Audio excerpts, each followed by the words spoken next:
Le gouvernement du Zimbabwe a demandé à tous les fonctionnaires de se faire vacciner pour éviter la perte d'emploi et de revenus. Cette démarche vise à attirer le plus de monde dans les campagnes de vaccination. Cependant, en zone rurale, l'accès au vaccin est difficile du fait de la proximité avec des centres de santé. Les agents publics ruraux lancent un appel aux autorités sanitaires zimbabwéennes pour la mise à disposition d'équipes pour vacciner les fonctionnaires à leur poste de travail. Selon l'annonce du gouvernement, les travailleurs publics ont jusqu'au 15 octobre 2021 pour obtenir le vaccin, après quoi ils ne recevront plus de salaire ni seront autorisés à se présenter au travail sans certificat de vaccination.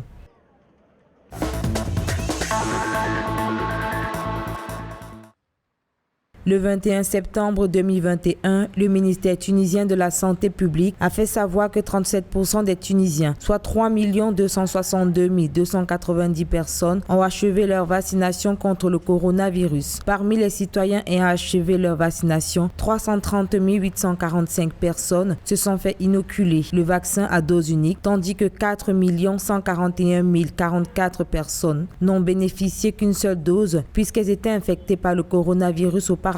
Le nombre total des vaccins administrés à ce jour est de 7 212 530.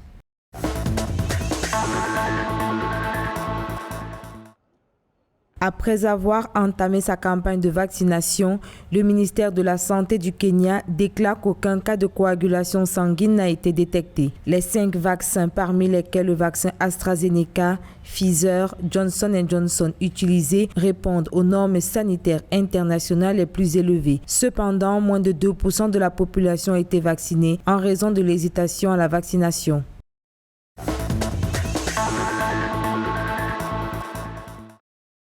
Selon l'Organisation mondiale de la santé, Djibouti, qui connaît sa 3e vague de l'épidémie de Covid-19, frôle déjà le seuil d'alerte. Sur les 612 personnes testées au cours des dernières 24 heures, 58 ont été diagnostiquées positives au virus, soit un taux de 9,48% qui correspond presque au seuil d'alerte de l'Organisation mondiale de la santé fixé à 10%. Le record de cas quotidiens enregistré depuis le début de l'année a été battu à 3 reprises, avec un pic de 58 cas recensés lundi. Face à cette situation, le ministère de la Santé djiboutien a lancé le 19 septembre 2021 une stratégie accélérée de la campagne nationale de vaccination, s'appuyant sur les acteurs communautaires afin de mieux sensibiliser la population sur les bienfaits de l'immunisation.